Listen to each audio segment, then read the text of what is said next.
Everybody, welcome into the Cubs Weekly Podcast presented by Wintrust, proud legacy partner of the Chicago Cubs and exclusive home of Cubs Checking. Open online today at wintrust.com/Cubs Weekly. As a reminder, we're available on all podcast platforms, so be sure to rate and subscribe. You can also check us out on the Marquee Sports Network app. And by the way, you can stream Cubs baseball today. Head to watchmarquee.com for more information. I'm Tony Andracki here, joined by Andy Martinez, Andy Andre Martinez. We were coming up with a nickname for you earlier today. But we're recapping a big week at Wrigley Field. Really short homestand, 3 games, but really impactful homestand for the Cubs, taking 2 of 3 against the first-place Brewers, losing Game 1, but then coming back and winning Game 2 and 3 in very different fashions, but both thrilling fashions. And now only 3 games back, heading into an off day, and then another big weekend series against the Reds. But Andy, what just stood out to you from this week here against the Brewers? I think this was as close to a playoff environment as we've seen for the Cubs since really probably 2020 when they were actually in the playoffs. They haven't really had that playoff-like environment yet. And I know we can talk about some of the games leading up to the trade deadline in St. Louis, especially. Like those were ratcheted up a little bit because the Cubs knew they wanted to win to try and become buyers. But to me, the biggest takeaway was those 3 games just felt like playoff games. And in a lot of ways, the way David Ross managed them, the way Craig Counsell managed them, those were playoff games, right? Those are moves that you make where it's like you're going to ride your starter a little bit longer.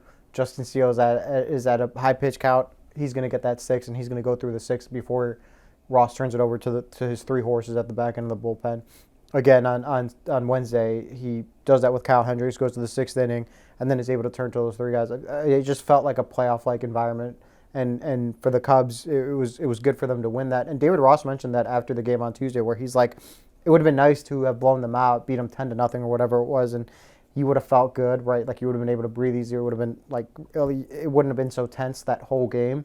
But really, the fact to be able to win a 1-0 game was huge for this team, especially as they try and push for an October bid. Yeah, I agree with you 100% that it very much felt like playoffs at Wrigley Field. And I remember on this podcast we were talking like in April, it kind of felt like the playoffs against the Mariners and the Rangers and that homestand. And obviously this is so much further into the season, and like so much has happened since then, since mid to late April. But yeah, for the Cubs to rebound from, you know, obviously the first game didn't go the way that they wanted to. They didn't do a ton against Wade Miley. Jameson Taillon had a really tough first inning. But even the defense, Dansby Swanson and Nico Horner made errors in a game for the first time together all season. Like, it just didn't seem like the Cubs had anything going their way in a lot of ways. And it would have been easy, and I think a team, even this version, or not this version of the team, but an earlier version of this team this season, it would have gone that, you know, they would have lost 2 out of 3. They would have been swept possibly, and the season would have taken a very different path, and we would have been talking only about wild card and not division right now if the Cubs had lost the last 2 games. Instead, they win 1-0, and to be honest, it didn't even feel that close, at least to me watching the game. Like, Steele was so dominant, the bullpen was so dominant, the Brewers threatened, you know, once or twice early. I think the first inning, and then maybe one other inning against Steele. The second inning, they had two on with 1 out. Yeah. But it didn't feel like there was a ton of threats. It's, you know, they hit some balls kind of hard. The wind was blowing in at Wrigley. Speaking of which, another reason why I felt like it was a playoff. It was chilly. It was August, and it's like it felt like late September, early April. Yeah. I mean, we had 100 degrees last week, and then we're going to have it again next week, it looks like, or at least close to it. So, you know, classic Chicago weather for you. But this, it did feel like for a snapshot for these 3 days in time here that it was Cubs-Brewers playoffs. Cubs had their 3 best starting pitchers, or at least who they hope are their 3 best starting pitchers, going out there and competing against the Brewers. So, I think the fact that they were able to win shows how far that they have come to win 1-0, to almost win 2-1, and then rally back after Adbert blows the save, and Cody Bellinger comes back, and they respond immediately. And, you know, after doing nothing offensively against Brandon Woodruff earlier in the game after the first inning. So, I think it just shows how far the Cubs have come to be able to take 2 out of 3 here. Yeah, and what was just impressive to me, too, is, like, as you mentioned, it was 1-0 game on Tuesday. I remember there was at one point, I think it was like maybe like the 4th or 5th inning, and I'm like, I'm like looking, I'm kind of like watching the game, but I'm kind of zoned out, and I'm like, the Cubs have like a 3-0 lead, like it is what it is, like they're in a good position. Yeah. And then I'm like, wait, no, they didn't. They are far from a 3-0 lead. Like it's a 1-0 lead. But to your point, that's just how it felt with how Steele was pitching, and that's kind of what I wanted to get at next was like those pitching performances, especially by Steele, were really gutsy and were playoff-like, right? Steele, to me, on Tuesday, didn't have his best stuff. Like I like his stuff has been crisper. Other nights, he's been able to strike guys out earlier in the season, like et cetera, et cetera. He didn't have his best stuff on Tuesday, but he was able to grind out that outing. He was able to grind through a really tough Brewers lineup that was kind of fouling away every ball. It seemed like there were so many 2-strike counts that they were just fouling off like 3, 4, 5 pitches, and the pitch counts racking up. Yeah, I remember you turned into me in like the 3rd or 4th and was like, I don't know if he even goes 5 times. Right, because the pitch count was so high early that it just didn't look like he was going to go deep. And really, the Cubs needed Steele to go deep, just given how they kind of used their bullpen the day before. And thinking about the next day, it's like if you use some arms, you might burn them for Wednesday. For Steele to be able to go to that 6th inning and then turn it over to Leiter, a well-rested Leiter, a well-rested Merriweather, and then a well-rested Adbert Alzolay, I thought was huge. And I think that was a really big case for Justin Steele to not only solidify his place as the Cubs ace, which, like, if at this point, if you didn't think he was his ace, the Cubs ace, you haven't been watching the Cubs really all season, but also his Cy Young candidacy, right? Like, I think we've kind of blown over it because I think we've kind of taken for granted how good Justin Steele's been, but he's a real Cy Young candidate. Will he win the Cy Young? I don't know. There's still a month of baseball left. A lot of things can happen, but this was the outing where you can look at the end of the year and say, like, that's why he should have at the very least garner votes for the NL Cy Young. Yeah, and I know wins aren't everything. You know, our guy Rick Sutcliffe loves the win. Yeah. But beyond that, they're not like everything. He has 15 wins going into September now. Like, he has a very realistic shot at getting 20. And I don't even know the last Cub pitcher that won 20 games. Was it Arrieta in 15? Thank you. Kyle is shaking his head. Yes, so it was Arrieta in 2015. But, yeah, I mean, that would be huge. And I agree with you. Definitely a Cy Young candidate. To go out there, too, and to beat Corbin Burnes like that. And sure, you're not always pitching against the other pitcher, but in a way you are when it's Corbin Burnes and Brandon Woodruff, and you know that the Brewers have a really good bullpen in the back end as well, and your offense is gonna be lucky to maybe scratch across 1, 2, 3 runs, and both Steele and Hendricks did that, and I think that also shows where the Cubs have come to lose game 1 and then come back and beat Corbin Burnes and Brandon Woodruff, who are 2 of the better pitchers in the game. Woodruff is just coming back from, a long stay on the IL, but yeah, and the Cubs have beat Burnes now 5 times in a row. The last 5 times they faced him, he hasn't beat them since 2021. Like, I think it's a big deal for sure to do that, but that gives this team confidence. And Steele hasn't pitched in these big moments, but career high in pitch count Tuesday night. He's already well past his career high in innings. He's learning these moments. He's obviously passing every test that is coming up. But all these other guys, I mean, Nico Horner played in a pennant race in 2019. You can count 2020, I guess, but that was so different. There weren't fans in the stand. The atmosphere, the energy, it's not comparable to other playoff years. But a lot of guys on this roster have not done it. Kyle Hendricks has. Wednesday he talked about, just like how important it was to beat those 2 pitchers, Burnes and Woodruff, but also to get wins out of this and to learn what it's like to be in playoff atmosphere around here. Adbert Alzolay closing games out in a playoff atmosphere. Mark Leiter Jr., Julian Merriweather, guys have been around the game a bit, but haven't done it at Wrigley, haven't pitched in playoff type atmospheres. Dansby Swanson, Yan Gomes have obviously done it, but again, not here and not in this situation. So I think for the entire team to learn, Christopher Morel to get to that point, all these guys there's going to have a carryover effect, and we don't know how the next month is going to play out, but I think it's very possible that this 2-game series is their most important series win, maybe of the season, but certainly of the last few weeks at least, yeah. And another thing I wanted to mention was with Justin Steele, we're kind of glossing over the fact that he took a 100.2 mile an hour liner from Victor Caratini to the leg area, and still was able. I think he got better after that, which is weird to say. That happened, and then he allows a single, and it's 1st and 2nd with 1 out. Gets the ground ball double play to end it, and then after that, he was kind of in cruise control. I think he retired 11 of the next 12 batters he faced, or something like that. So it was a really, really impressive outing, given what he went through. Right, where it's like you take a 100-mile-an-hour liner to the leg, which is, I believe it would have been his right leg because it was his leading leg. That's kind of putting a lot of pressure on that leg that is so crucial for him as he works on his as he goes through his motion and goes through his mechanics. That was really impressive. And to your point, the environment, I think something that maybe got overlooked, will get a little overlooked, was that bottom of the 8th inning gets started with Christopher Morel. and I know he got thrown out at home and he didn't score the winning run, but he starts it off with a hard shot to short that was ruled an error. Should have been a hit. I probably should have been a hit, but that was a really good at-bat by him, and it's one of those things where I was kind of thinking, like, he's going to be swinging for the fences. He's going to be trying to crush that ball to give the Cubs the lead. But he kind of shortened his approach, just kind of took what Payamps gave to him, got that error hit, whatever you want to call it, to short, and kind of got the offense rolling, got the Cubs on their way to the win. That's a big-time moment that he experienced in a playoff-like environment, in a crucial setting, and led it off for the Cubs to kind of get the offense rolling in that big moment. Yeah, and then right after that, Mike Tauchman comes up with a big walk, and Tauchman hasn't had a ton of hits or maybe a ton of big hits the last couple of weeks. He's been slumping maybe in that department, but he still draws walks. He still does exactly what Ross has liked about putting him in the leadoff spot, is controlling the strike zone. And so, yeah, to come through, Cody Bellinger had one of his worst games we've seen in the entire season as a Cub, swinging and misses on pitches out of the zone, chasing a bit more. Just didn't look like himself the first 3 at-bats. Comes up, hits a rocket off of Payamps, and then ends up beating out the throw because 1, he's really fast, 2, he was running really hard, 3, he hit the ball hard, and it kind of caromed off far enough, and so that's how the Cubs score their winning run. So, yeah, I mean, it wasn't the prettiest of days or prettiest of back-to-back days for the Cubs offense, yet they're 2-0 in the game, so definitely huge. That's how it is in the playoffs, right? Yeah. No one looks at how you won. They look at whether you won 2 games or you won the 3 games or the 4 games to win the series. They don't look at, oh, you won 10-0, or oh, you played perfect baseball, error-free.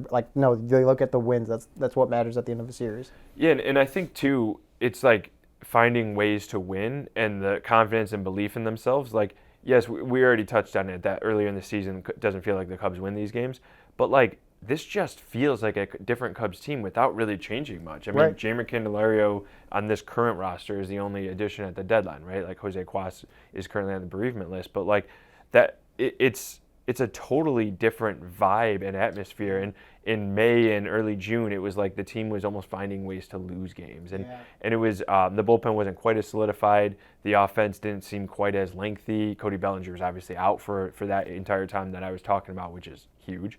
But they're finding ways to win games and figure it out. And that's what they've done. I mean, they're 11-1-1 in their last 13 series. That's incredible stat. That goes back well over a month. So that's how you get back into it. That's how they got back into it, was they didn't have to rattle off 8-game winning streak after 8-game winning streak. They had the 1 8-game winning streak, but then they win series. And 3-game series, you have a .667 winning percentage by winning it. They've had a couple 4-game series and they've won 2. So just getting back in the race. Now they're still very much in the division race. I don't know. I've just been really impressed with this turnaround that we've seen from the Cubs. Yeah, and it'll get interesting just given the schedule. And I know we're going to talk about that coming up here soon. But it's just impressive for the Cubs, like you mentioned, how they're finding ways to win these games. To me, I think especially the game on Wednesday, early on in the season, where you think about how much the bullpen struggled, right? Where it's you don't know who's going to get those final 9 outs or 12 outs, whatever it may be. You didn't know what that case was going to be.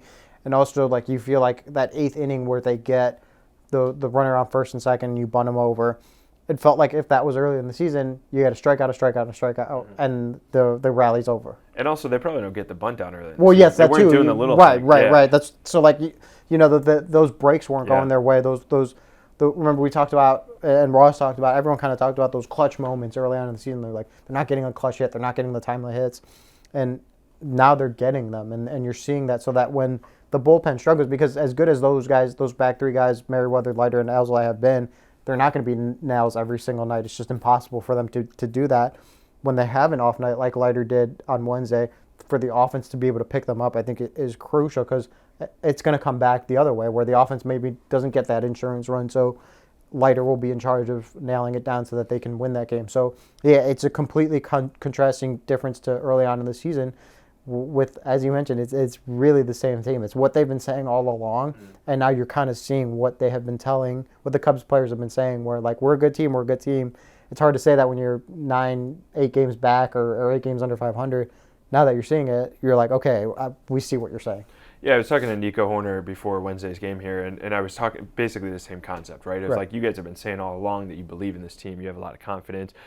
what was behind like the turnaround, and he was like, well, we did have that belief, but he's like, we also understood that you have to go out and do it. You can't just say that you believe in this team, that you think you can do something special. You got to go out and do it, and we've done that, and like they have. I mean, there was that, I guess really the first 3 months of the season at least, it felt like the Cubs had to be firing on all cylinders in all three facets of the game, or maybe four if you divide starting rotation and bullpen in there. But they had to play good defense. They had to have the offense clicking. They had to have good starting pitching and good bullpen, and that was the only way they win games. Now it's like their starting rotation has had a lot of question marks and a lot of ineffectiveness over the last month and a half, yet they've been one of the best teams in baseball during that stretch. The offense has had ups and downs, and they've been awesome, and they've added on runs, and then these last couple of days, they haven't been as great because they faced really good pitching. They still win. The defense has gone up and down. It's mostly been really good. Bullpen's mostly been really good. But yeah, I agree with you. Like I think that they're just so much of a better team, and they're absolutely a contender. And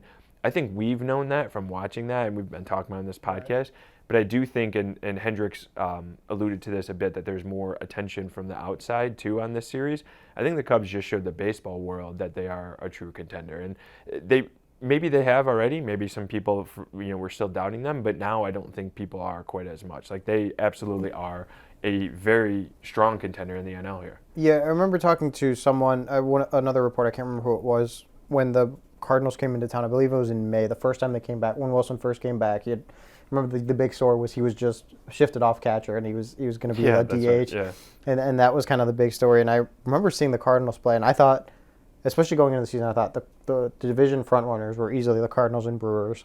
And I remember watching the Brewers play earlier in the year, and I'm like, I don't think the Brewers' offense is as good as we think, or as would be good enough to kind of win this division.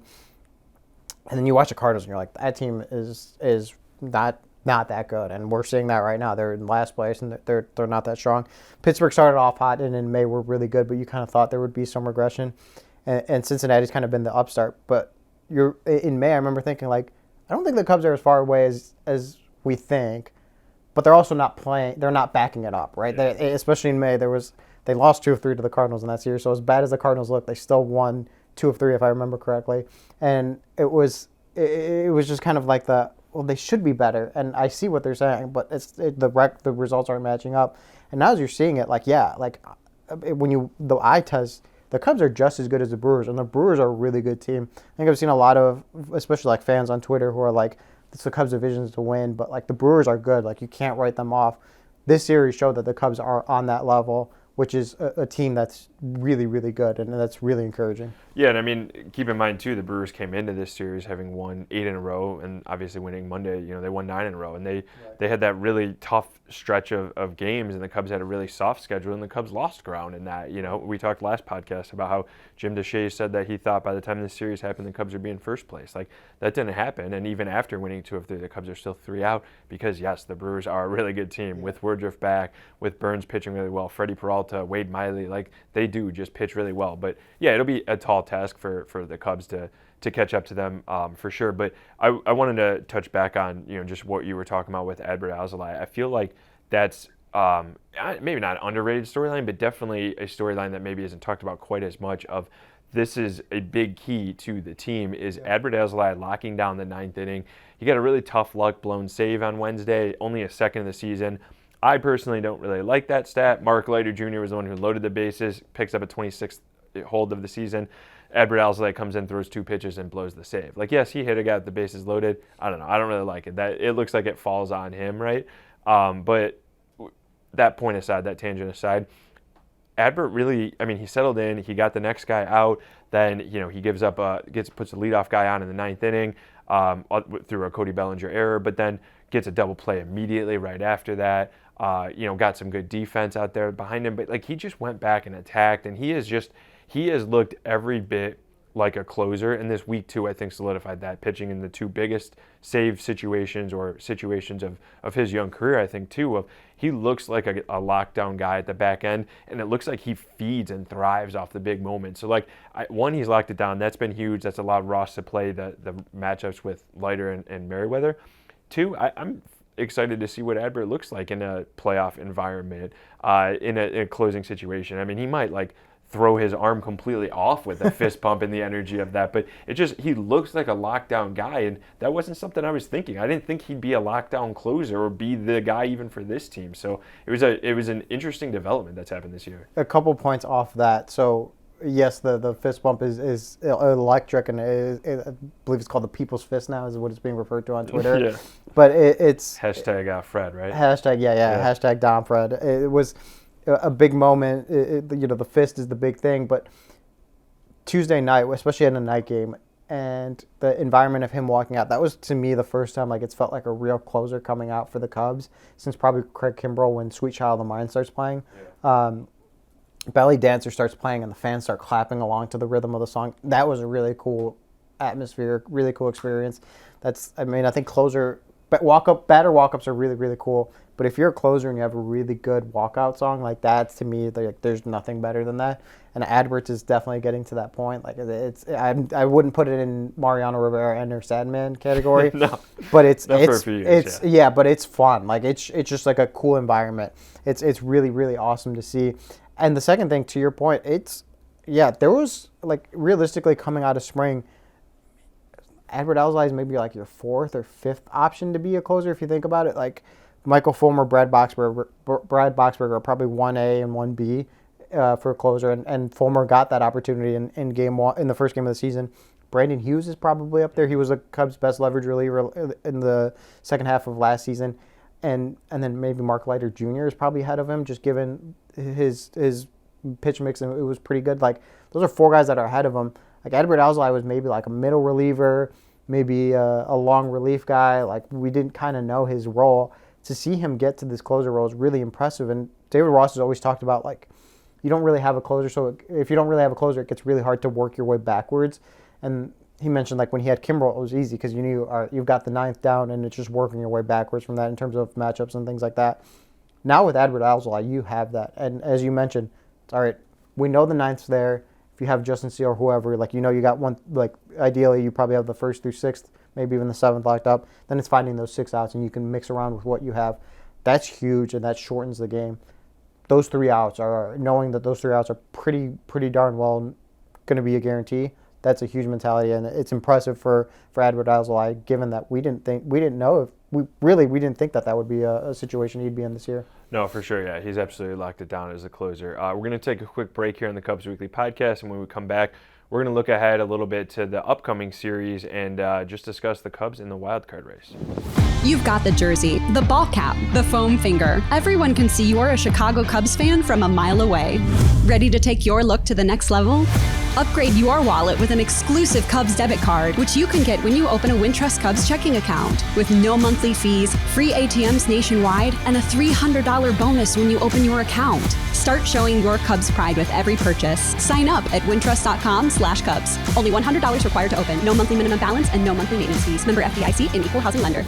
All right, welcome back into the Cubs Weekly Podcast. Andy Martínez, Tony Andracki here. And Andy, the Cubs obviously just finished up this big series with the Brewers. We just talked, ad nauseum about that. But they have a lot of really big series coming up. They had that really soft part of the schedule. Now they have a really tough part of the schedule because they got 4 against Cincinnati, 3 against San Francisco at Wrigley next week, and then 4 against Arizona. By the way, these are all 3 teams that are directly behind them in the standings. So yep. We know that all this waiver craziness that's going on, all 3 of those teams have the ability to maybe add a Lucas Giolito or a Matt Moore or whoever else is available on the waivers, which we won't really get into because there's so many moving parts on there.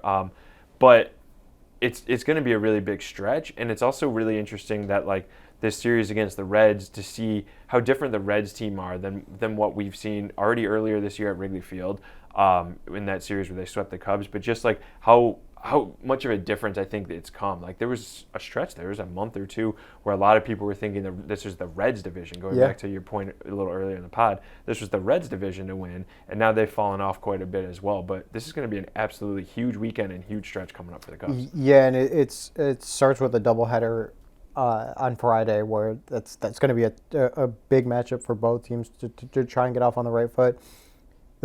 The Reds are looking at this as an opportunity if they win 3 or 4 or even sweep, to really put themselves back in probably in the division race. Maybe as a long shot division race. They definitely put themselves in a good position in the wild card. So this is a huge series for them. It's a huge series for the Cubs because conversely, if they take 3 or 4 or maybe even sweep, you kind of bury the Reds for sure in the division. They might already be in that situation in the division. You might bury them in the wild card, and that kind of creates some more relaxation in the sense that you kind of feel better about your playoff chances.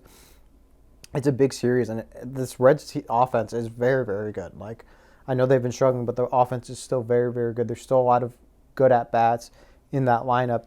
That's to me what is going to be the challenge, is trying to make sure you get those 27 outs without giving up too many runs. Yeah, and I think, too, I mean, right now the pitching probables for Friday for that doubleheader is Jordan Wicks in one of the games, the rookie who had a really strong outing on Saturday in Pittsburgh this past Saturday. Right now, TBD for the other starter on Friday. The Cubs are kind of moving everybody else back. Javier Assad is on rest to go on Friday, but they're going to have him start Saturday. Jameson Taillon, as of Wednesday evening here, they're going to have Taillon on Sunday. That also puts Steele, back to like Monday then. So I think that's good. That gives, Hendricks coming off a shoulder injury, Steele, like we already talked about, on a much higher workload. And then Javier Assad, who's pitched in a lot of different roles and now has been starting here, like not taxing those guys too much. And obviously giving, Taillon and Wicks and stuff their normal rest and even extra in between. We don't know what we're going to do, for Game 2 or Game 1 if they choose to have Wicks start Game 2. But just what are you looking for from Jordan Wicks in his second start here after seeing the way that he responded to adversity in Start 1? Yeah, I'm seeing how he builds off of that. I don't think he's going to retire 15 in a row, but I didn't think that in the debut. If he can give them 5 innings, 6 innings, realistically probably 5 innings, just given that he really hasn't been stretched out past 5 innings in the minor leagues, it's going to be, that would be huge for the Cubs. That shortens everything. We're going to get into it a little bit, but you get that expanded roster, so you have that extra arm that you can maybe pull him after 5 if things are looking good, and be able to go to your bullpen a little bit earlier. To me, the important is just trying to keep him in the game. And he looked really, really good in that Pittsburgh start after he kind of settled down. That changeup is legit. Like, that changeup is as good as advertised. It can it got hitters off timing. It got hitters out. It induced swing and miss. Like, that's a really good pitch. Now, the book is out on that, right? Like, the changeup is good. Everyone in the league knows that now. It's one start, but the league knows that. The Reds are going to know that. They're going to know that the changeup's coming. So can he use those other pitches to kind of stymie the offense? That's what I'm going to be watching. And if he can do that, that's the sign of a progressing pitcher. That's the sign of a good pitcher.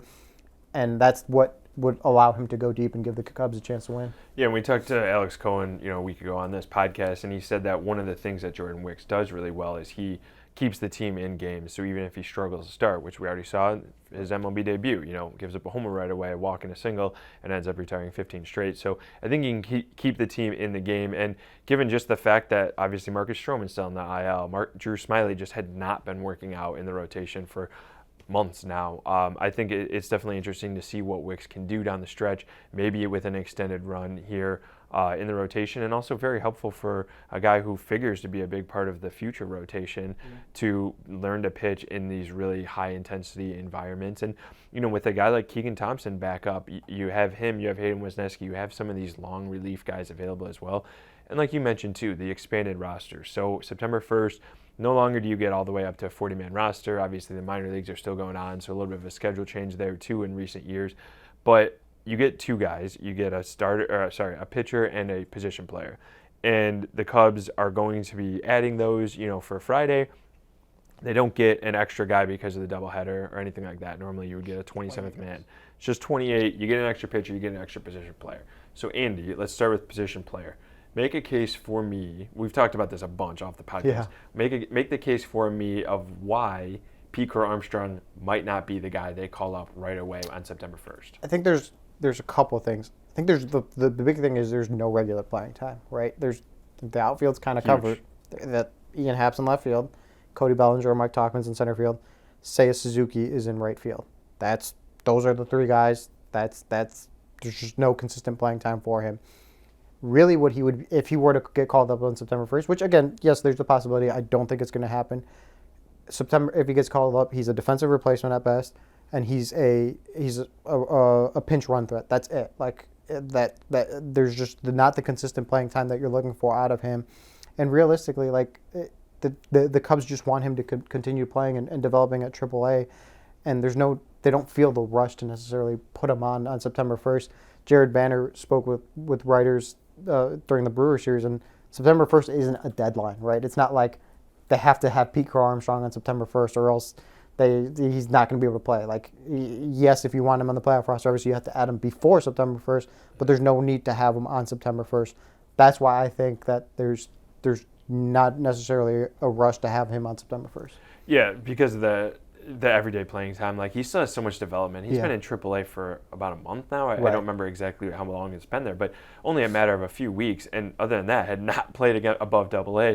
So, yes, it's valuable to have a guy like that up here. But and we've talked about this already, too, on the podcast. I think there's a lot of value in a guy like Miguel Amaya, who wasn't playing a ton, catching a bunch of bullpens, learning on the fly in a pennant race, but also just in the season, even if he's not playing all the time. I don't think there's a ton of value of PCA being around for a full month to when he's not playing every day, when he still does have a lot of development to do. And not defensively. He seems like he's one of the best defensive outfielders in the game even right now, but offensively and maybe base running and just, maturing and learning as a player, as an everyday player, learning a lot about playing this deep into the season, because last year was the only time he did that. He was hurt for all of 2021, the year he was drafted. So I do think that makes a lot of sense, and I do think it makes a lot of sense to have him up at some point in September because he's a big part of the future. Learn what it's like. Learn what Wrigley Field is like. Maybe he's not playing much, but just watch the atmosphere and soak it in and learn. Allow yourself to daydream about this is what I want to do next year. This is why I want to make the opening day roster in 2024 and help the Cubs back to the playoffs, win a World Series, all that kind of stuff. That's all super valuable, but yeah, I agree with you that I don't think he's going to be the guy on September 1st. Now, maybe you listen to this podcast on Friday afternoon and we're all proven wrong. But I think Alexander Canario, another prospect, makes a lot of sense. Already on the 40-man roster, so the Cubs don't have to make a move in that regard. And you're the one who put this in my head weeks ago about this, is he's out of options, we believe, next year, which means the Cubs would have to keep him on the 26-man roster next season or trade him or waive him, pass him through waivers, which you won't get through. But you get an idea of what he can do in part-time role, and he's been playing really, really well in AAA down there too. So he seems like a guy to me that maybe he's not the first guy up, but I think he has a stronger chance of being a guy up, whether on September 1st or beyond. Yeah, he really does. And to me, one of the things that the Cubs were hoping for Alexander Canario was just to get healthy, right? It was a gruesome injury that he suffered playing in the Dominican Winter League over the winter. It was a gruesome injury. They just wanted him to get back to playing, and they weren't trying to expect the 37 home run guy that he was last season. They just wanted him to be playing and get regular at-bats. Well, lately in AAA Iowa, he kind of looks like the 37 home run guy, which if that's the case, then yeah, you kind of want that pop up there. You want him to experience that. And to me, there's also the Miguel Amaya effect, right? When Miguel Amaya was called up early on in the season, it was when Jan Gums went on the concussion IL, and he was the only other catcher on the 40-man roster. If they were going to add a backup catcher to Tucker Barnhart, they were going to have to make a 40-man move. They weren't really in a position to kind of DFA anyone to create that spot, so they called up Miguel Amaya straight up from AA, and he looked like he belonged, and that was kind of an eye-opening thing for the Cubs. Maybe that's the case with Canario. You don't know until you get him up here. You don't really know what he's capable of at the big league level until he's up here, and I think there's value in that. If he comes up, and same thing happened last year with Christopher Morel. He was called up, and it was this guy's going to fill a role for a week while the Cubs go through injuries. Yeah, he's on the 40-man. We just need a body up here. What does he do? He never leaves. That. Yeah.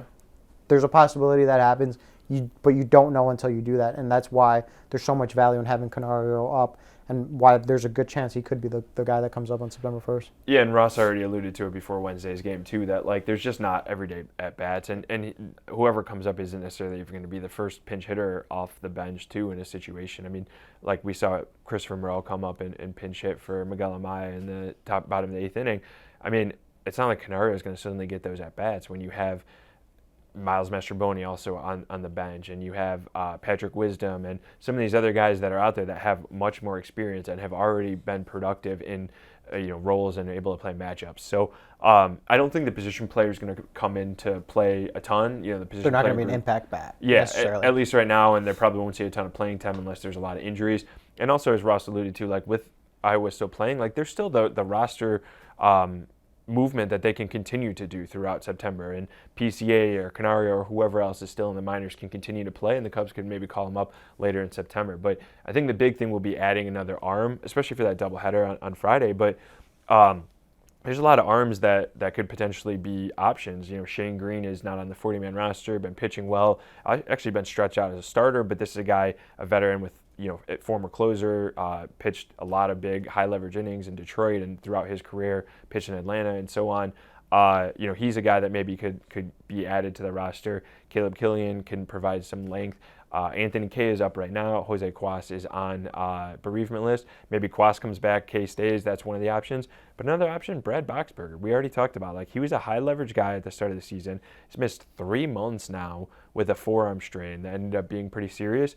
But he's on his way back. He's made multiple rehab outings. He was just in Chicago kind of getting checked out, throwing a bullpen with the Cubs staff.